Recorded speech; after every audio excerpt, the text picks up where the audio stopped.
जो जीवन अकाल से त्रस्त है, वो जब तक भोजन नहीं पाते तब तक मैं भी भोजन का एक निवाला भी ग्रहण नहीं करूंगा। ये मेरा प्रण है, ये मेरा प्रण है, ये मेरा प्रण है।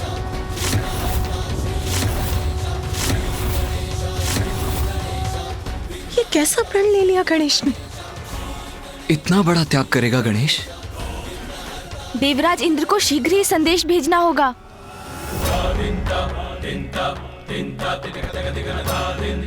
सून जी,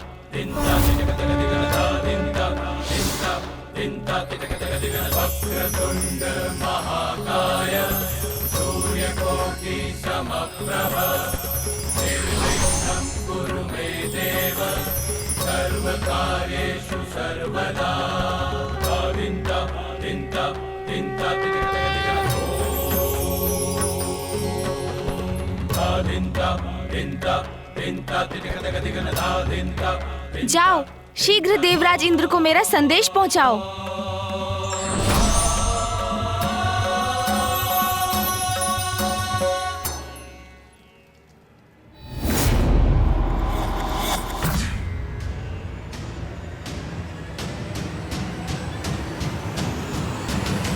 प्रणाम देवराज। प्रभु क्षमा कीजिए देवराज, मुझे आपसे कुछ महत्वपूर्ण चर्चा करनी है। ऐसा भी क्या आवश्यक है जो तुम प्रतीक्षा नहीं कर सकते थे? देख नहीं रहे कितनी लंबी यात्रा के बाद लौट रहा हूं मैं। क्षमा करें महाराज, क्षमा करें देवराज।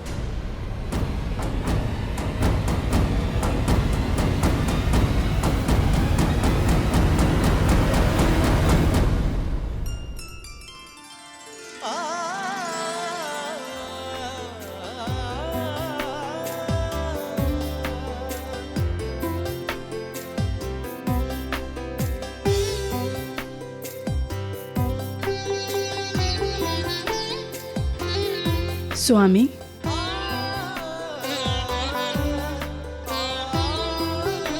देवी शची, नहीं, दर्पण के समक्ष रुक जाइए।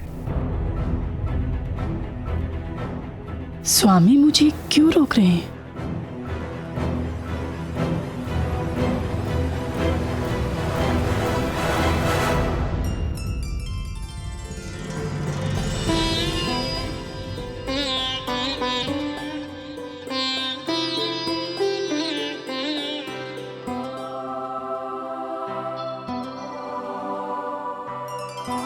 कितना समय बीत गया है ना आपके इस अनुपम सौंदर्य को निहारे।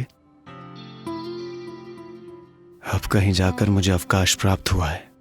स्वामी, मुझे इस सुख का आनंद लेने दीजिए प्रिय। अति सुंदर। स्वामी, आपने तो मुझे महादेव और देवी पार्वती के विवाह पर देखा था ना?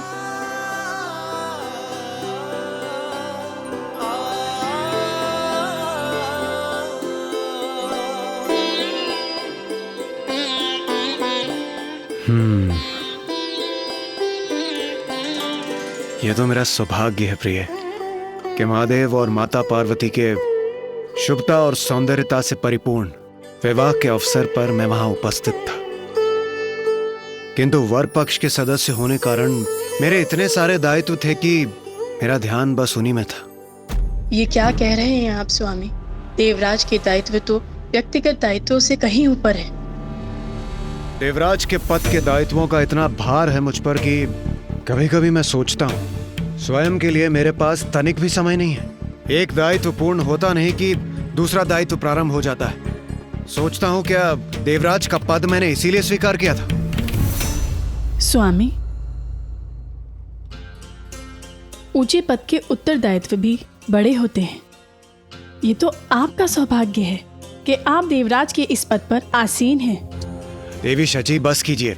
ये पद, कार्यभार, उत्तरदायित्व की बातें छोड़िए, ये सब कुछ। वैसे भी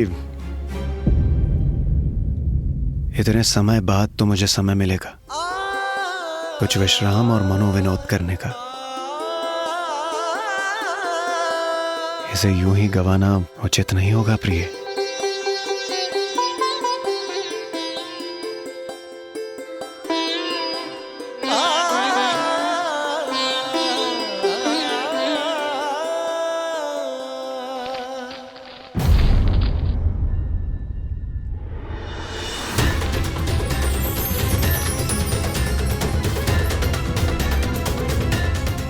ये क्या है? सूखा पत्ता स्वर्ग में?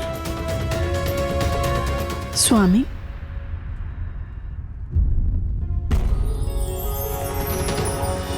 अवश्य किसी का संदेश है इस पर। अभी देखता हूं।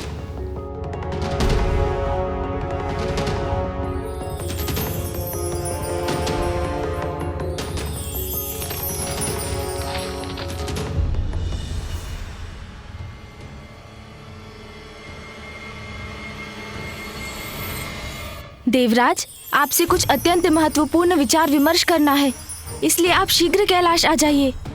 गणेश।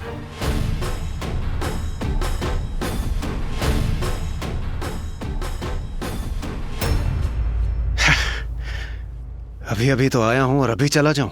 स्वामी,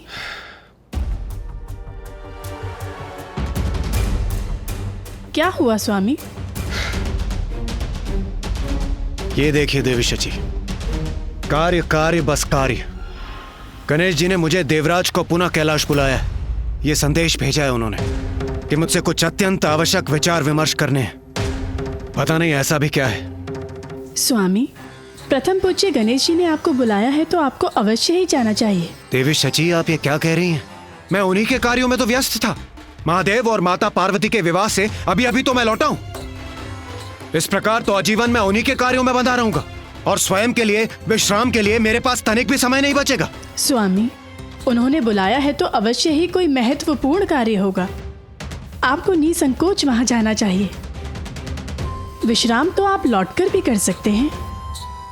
नहीं देवी शची, इस प्रकार तो एक कार्य का चक्र कभी नहीं थमेगा। मुझे स्वयं ही कुछ सीमाएं निर्धारित करनी होंगी। क्या देवराज होते हुए मुझे इतनी भी स्वतंत्रता नहीं है कि मैं तनिक विश्राम कर सकूं? नहीं, मैं नहीं जाऊंगा। मैं अपने सारथी मातली को ही भेज दूंगा। वही जाकर गणेश जी से पूछ लेंगे कि ऐसा भी क्या आवश्यक कार्य है। स्वामी, ये उचित नहीं कर रहे हैं। कुछ सुख भोगने के अवकाश का तो देवराज को भी अधिकार है।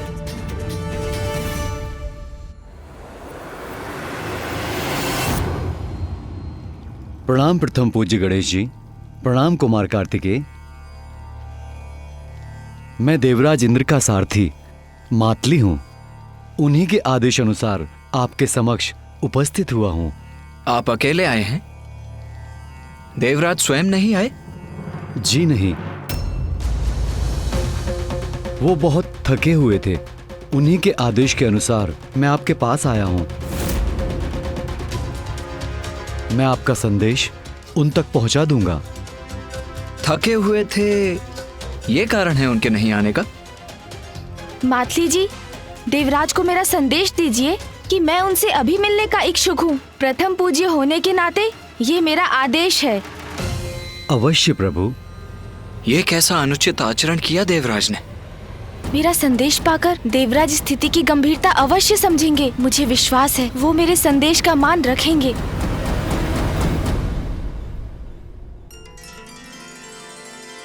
आहा, अद्भुत। आज तो आपके हाथों से परोसा भोजन भी अत्यंत स्वादिष्ट प्रतीत होता है। स्वामी,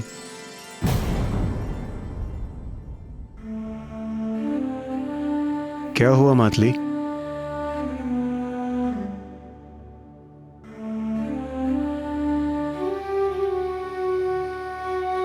देवराज को मेरा संदेश दीजिए कि मैं उनसे अभी मिलने का इच्छुक हूँ। प्रथम पूज्य होने के नाते ये मेरा आदेश है। स्वामी को गणेश जी के आदेश की अवहेलना नहीं करनी चाहिए।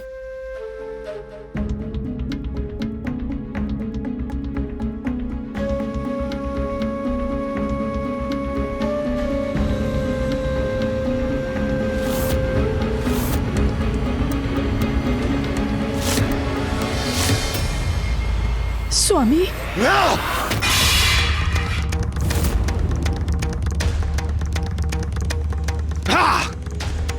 देवराज इंद्र हूं मैं, तो क्या सभी के दिए आदेशों को स्वीकार करने का निरादर होऊंगा?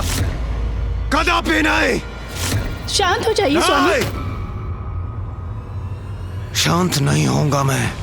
आज ही महादेव से भेंट करूंगा मैं और इस विषय में बात करूंगा उनसे।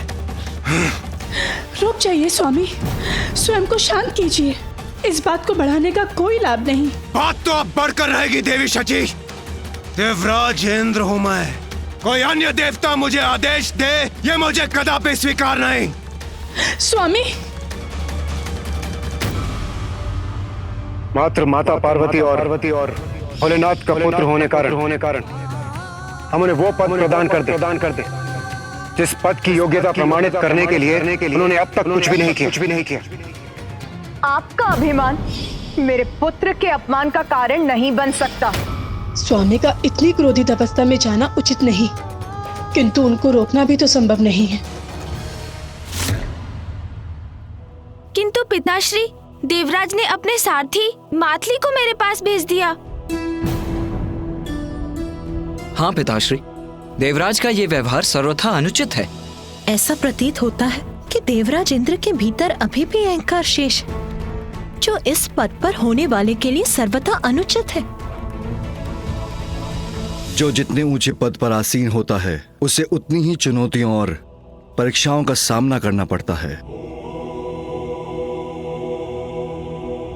अब देवराज इंद्र की भी एक कठिन परीक्षा का समय आ गया है।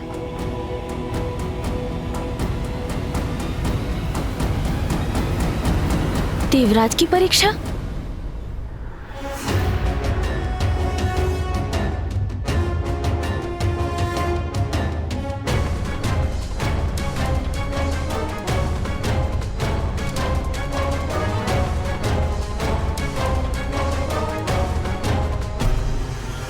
आपका कल्याण हो इंद्रदेव, मैं तो आपसे ही भेंट करने आ रहा था।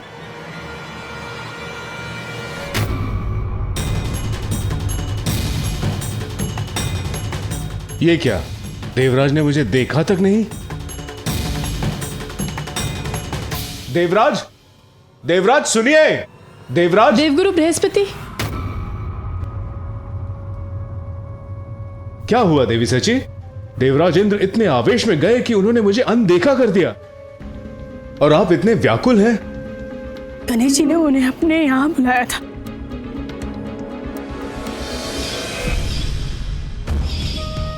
क्या देवराज होते हुए मुझे इतनी भी स्वतंत्रता नहीं है कि मैं तनिक विश्राम कर सकूं?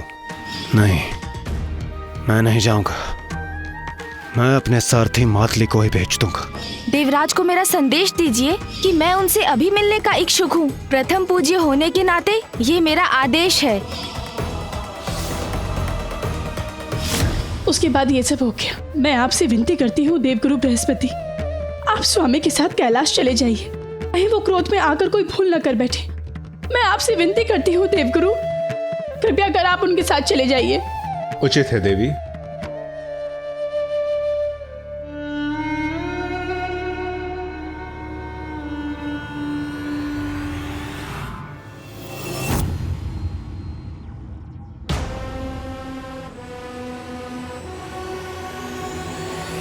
देवराज हूं मैं, तो क्या बस आदेशों को स्वीकार करने का पात्र हूं? कदापि नहीं।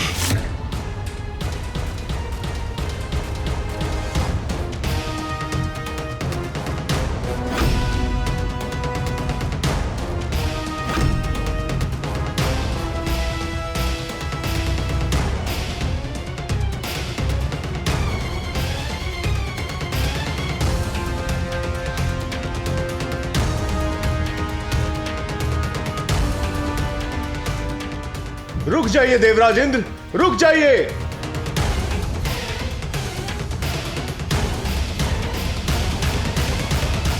देवराज रुकिए। देवराज रुकिए, स्वयं को शांत कीजिए। देवराज, इतना आवेग उचित नहीं है। देवगुरु, मेरे मन में आपके प्रति अत्यंत श्रद्धा है और मैं आपका अपमान नहीं करना चाहता। यदि आप मेरे साथ चलने के लिए उत्सुक हैं तो चलिए, किंतु मुझे रोकने का प्रयास मत कीजिए। और आप वहां होंगे तो मेरे और महादेव के बीच होने वाले निर्णायक संवाद उसके आप साक्षी होंगे।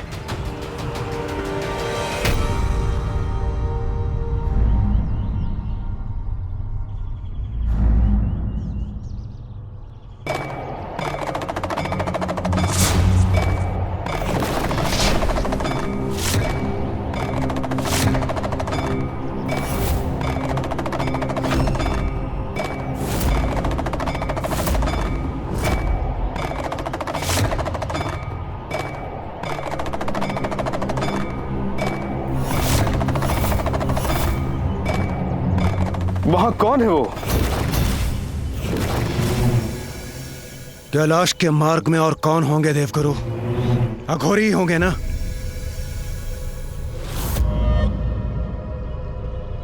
ए अघोरी, देवराज हूं मैं, हटो मेरे मार्ग से।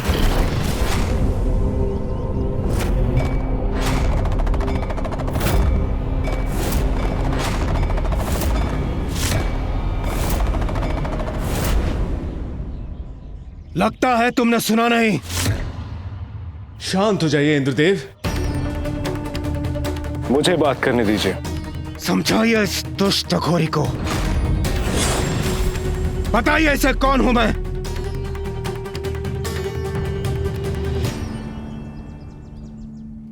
आपसे विनम्र निवेदन है, आप जो भी हैं, हमें अपने मार्ग में आगे जाने दीजिए। ये आप इससे निवेदन क्यों कर रहे हैं देवगुरु? ये मेरे मार्ग में बाधा बनने की उद्दंडता कर रहा है। ए अघोरी, तुम जानते नहीं हो मैं कौन हूं। प्रतीत होता है तुमने मेरा परिचय ठीक से सुना नहीं।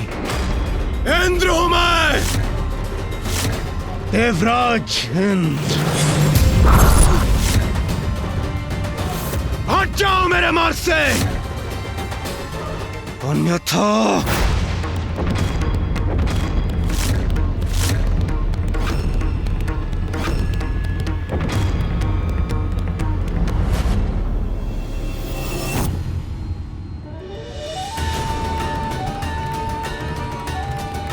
देवराज इंद्र का अहंकार उन पर और हावी हो रहा है।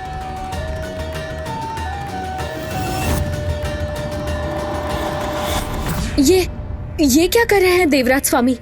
इसका क्या परिणाम होगा? अहंकार का विष तो उसी को डसता है देवी, जिसमें वो वास करता है। ये क्या कर रहे हैं इंद्रदेव? उन्हें भान भी नहीं कि वो इतने अहंकार भरे स्वर में किसका अपमान कर रहे हैं।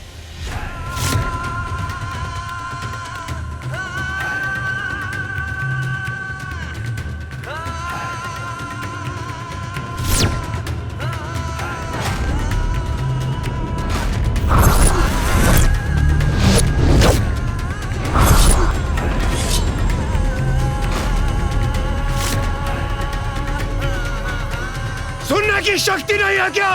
हट जाओ मेरे मार्ग से और जाकर कह दो प्रथम पूज्य गणेश जी से, देवराज इंद्र पधारे हैं, देवराज इंद्र पधारे हैं, देवराज इंद्र पधारे हैं, देवराज इंद्र पधारे हैं।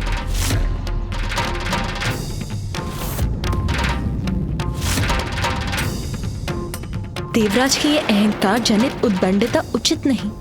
अहंकार व्यक्ति में ऐसा बुद्धि भ्रम उत्पन्न करता है कि वो अपने तक में ही सीमित हो जाता है और फिर उसमें किसी को भी पहचानने का सामर्थ्य नहीं रहता। देवराज स्वयं अपने पतन को निमंत्रण दे रहे हैं। तुम मेरे आदेश का उल्लंघन करने की धृष्टता कर रहे हो गौरी। तुम्हें मेरा देवराज इंद्र का आदेश सुनाई नहीं दिया? हट जाओ मेरे मार्ग से। शांत हो जाइए इंद्रदेव। कदाचित इनका स्वास्थ्य बिगड़ा हो या उनके तन पर ऐसा कोई घाव हो जिसके कारण वो विवश हो रहे हैं। इसीलिए हमें क्रोध से नहीं, सहानुभूति का व्यवहार करना चाहिए। यदि स्वास्थ्य ठीक नहीं है या फिर कोई घाव है तो किसी वैद्य के पास जाना चाहिए। यहाँ मार्ग पर बाधा बनकर क्या ये स्वस्थ हो जाएंगे? इंद्रदेव, ये कैलाश का मार्ग है। यहाँ महादेव के अनेकों भक्त। अघोरी, भूत, प्रेत, दक्ष, यक्ष, गंधर्व, देवता, पशु पक्षी सभी उनके दर्शन के लिए आते हैं। और जब वो चलते चलते थक जाते हैं तो थोड़ा विश्राम कर लेते हैं। महादेव के निवास कैलाश के इस मार्ग पर यदि आपने महादेव के भक्त के साथ दुर्व्यवहार किया तो कहीं महादेव आपसे कुपित न हो जाए। वाह देवगुरु बृहस्पति, वाह! आपके मुख से भी मुझे यही वचन सुनने को मिले। महादेव का भक्त, महादेव के नियम, महादेव क्रोधित हो जाएंगे। महादेव, महादेव, महादेव, महादेव! ये सुन सुनकर थक चुका हूं मैं। कदाचित आपको यह स्मरण करने की आवश्यकता है, मैं देवराज यहां आने पर विवश क्यों हुआ? महादेव पुत्र के आदेश की मर्यादा रखने के लिए ना, अन्यथा मैं भी इस अघोरी के समान विश्राम कर रहा होता। किंतु यहाँ मार्ग में बाधा बनकर नहीं, अपने भवन में। इंद्रदेव, महादेव का अपमान उचित नहीं। स्मरण तो आपको रखना चाहिए। विपत्ति जब आती है मती मारी जाती है। जब देखो कैलाश का ही कोई कार्य करने पर विवश रहता हूं मैं। पहले महादेव मुझे बुला लेते थे और मुझे आना पड़ता था, और अब उनके पुत्र प्रथम पूज्य बनकर अपने आदेशों का पालन करवा रहे हैं मुझसे। और यहाँ यह अघोरी मेरे मार्ग में पड़ा है। यदि उनके भक्त थकते हैं तो महादेव को अपने भक्तों के लिए विश्राम स्थल बनाना चाहिए। उनके भक्तों की विश्राम की चिंता करना मेरा दायित्व नहीं है। ए अघोरी, तुम जो भी हो, चलो उठो यहां से।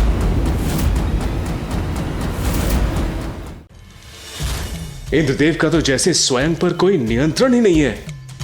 ए अघोरी, अंतिम चेतावनी दे रहा हूं मैं तुम्हें, हट जाओ मेरे मार्ग से, अन्यथा। इंद्रदेव रुक जाइए और कुछ मत कहिए। क्रोध में हैं आप, और क्रोध में कहे वचन सदा अनिष्ट करते हैं।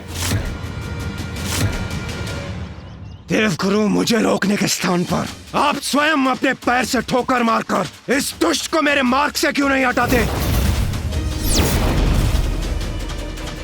इंद्रदेव, ये कैलाश का मार्ग है और यहां कुछ भी अकारण नहीं होता। यदि वो अघोरी यहां है तो उसके यहां होने का अवश्य कोई कारण होगा। वो अपने स्थान से नहीं हट रहे हैं तो रहने दीजिए। कैलाश जाने का तो एक अन्य मार्ग भी है, हम उसी पीछे के मार्ग से चले जाते हैं। आइए चलिए। देवगुरु, जो चौर्य कर्म करते हैं, अपराधी होते हैं, वो पीछे के मार्ग से जाते हैं, देवराज इंद्र नहीं। और आप मुझे मार्ग परिवर्तन करने का सुझाव दे रहे हैं, वो भी इस तुच्छ अघोरी के लिए।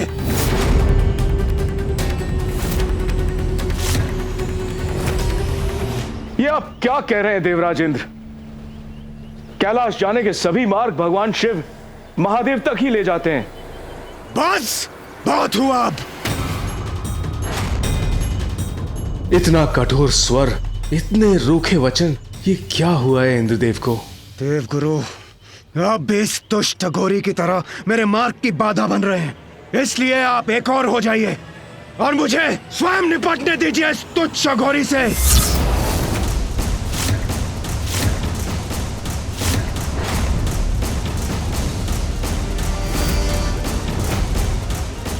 आप क्या करने जा रहे हैं देवराज? देवराज हूं मैं और मुझे मेरे आदेशों का पालन करवाना आता है।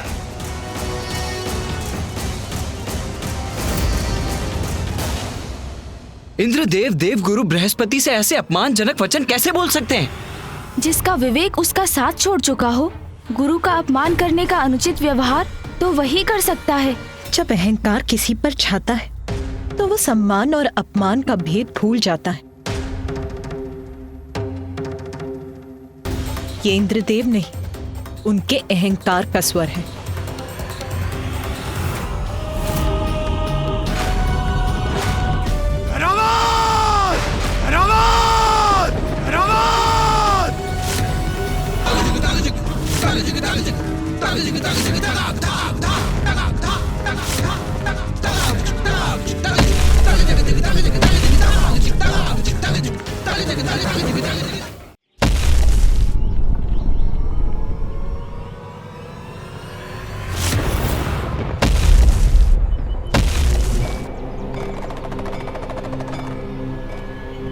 देवराज, आप ये क्या करने जा रहे हैं?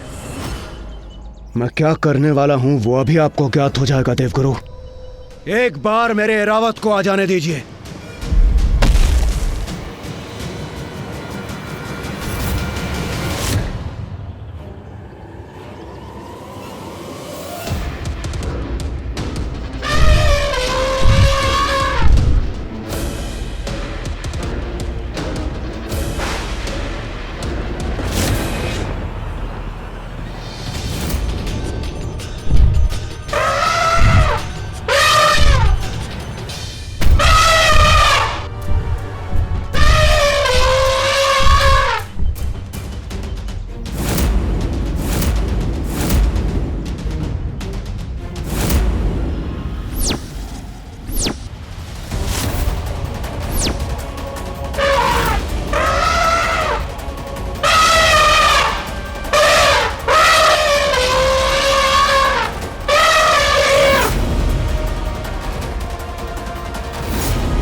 ये इंद्रदेव को क्या हुआ नाथ?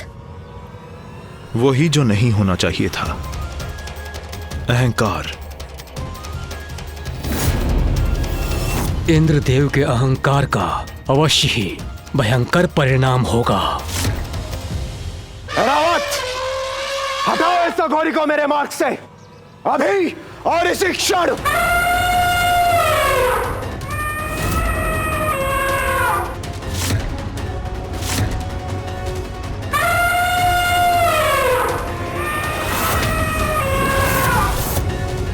तो इसलिए ऐरावत का आवाहन किया था इंद्रदेव ने।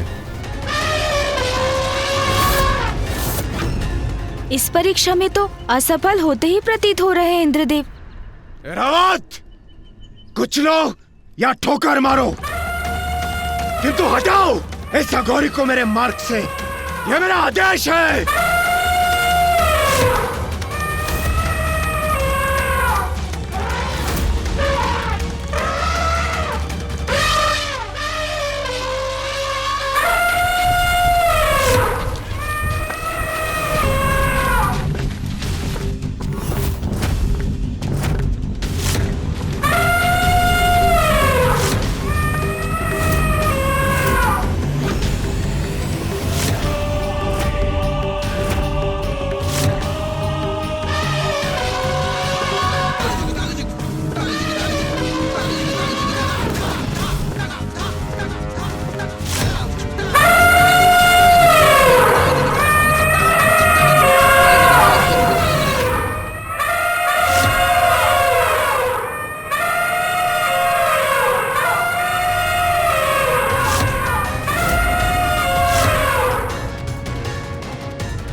बड़े पद के साथ उत्तरदायित्व भी आते हैं। पद अभिमान उसकी गरिमा को धूमिल करते हैं।